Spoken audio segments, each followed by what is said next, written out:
on entre immédiatement dans le vif du sujet, le rôle de la femme en 2024. Alors, comment aller chercher une égalité? Souvent, on entend que les femmes sont en surcharge mentale. Elles s'occupent des enfants, elles travaillent aussi et tout ça. Moi, c'est sûr que la femme, physiologiquement, c'est elle qui va porter le bébé. Et on sait jusqu'à quel point que les 2 premières années, c'est super important que la femme soit près de l'enfant, l'homme aussi, mais au niveau de l'attachement, tout se joue. Et donc, c'est vraiment, vraiment important. Mais il y a quelque chose qu'il ne faut pas oublier aussi, c'est que les tâches, ça doit être égal. Alors, donc, autant au niveau de la femme, autant au niveau que l'homme. Moi, j'ai hâte d'entendre des hommes qui vont dire « je suis en surcharge mentale ». J'ai hâte d'entendre ça, OK? Donc, c'est d'essayer de voir le couple ensemble, comment est-ce qu'on peut faire pour que les deux puissent se réaliser dans leur travail. C'est pas vrai que dire, ben là, moi, je m'occupe de tout, bon, c'est pas pire, lui, il passe la balayeuse, puis il met les vidanges. Alors moi, j'ai le goût de faire ça comme ça, OK? C'est bon?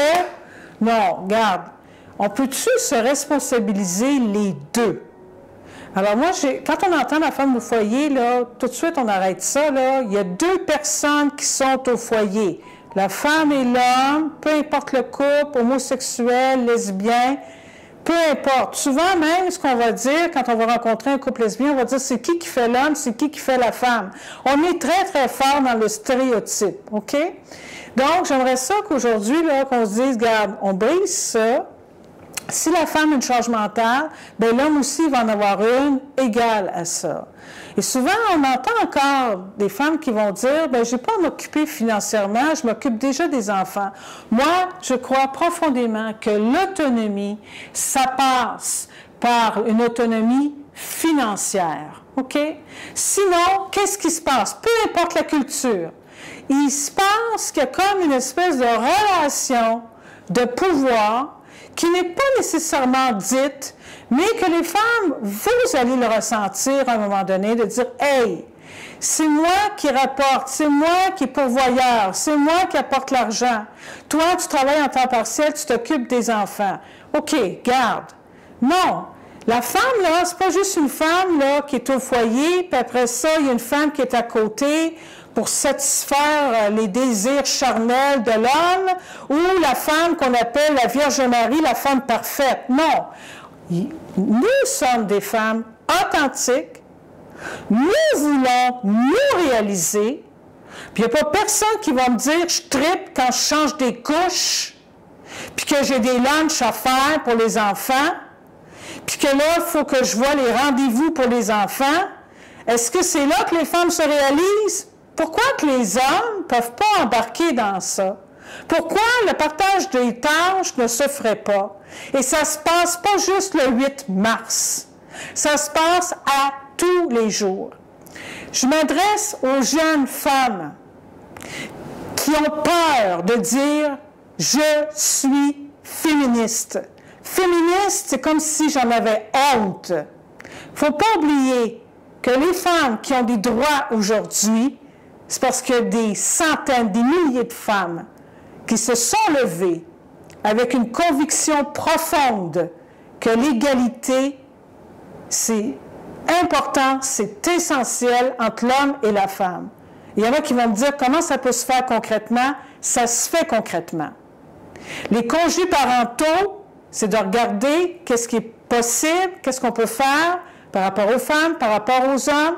Si le congé du père est moins long, comment que nous, on va se responsabiliser en tant que couple pour que les deux puissent se réaliser.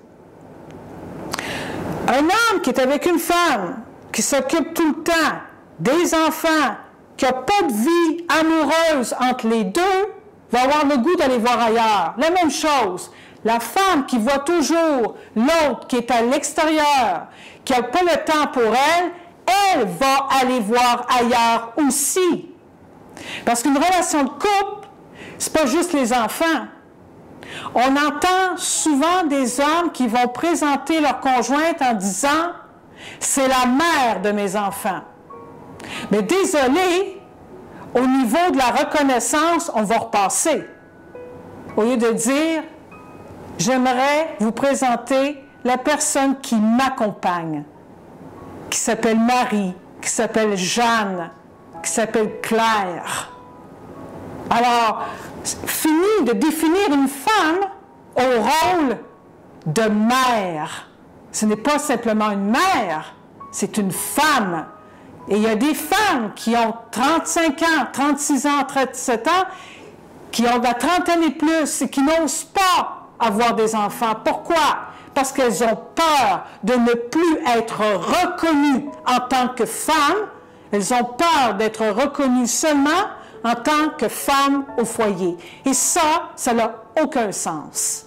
Donc, quand on parle d'autonomie, on parle d'autonomie de se réaliser nos goûts personnels, parce que les femmes, oui, nous avons des goûts personnels, avoir cette autonomie financière.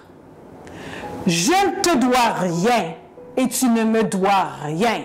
Demain matin, je peux partir parce que nous sommes un couple libre. Tu ne me retiens pas, tu ne m'as pas acheté. Alors, cette liberté-là, elle est essentielle et elle se vit à tous les jours et c'est faisable. Mais ça, c'est de s'asseoir et de regarder ensemble et de voir comment les deux peuvent pleinement se réaliser. Et je crois profondément que c'est possible.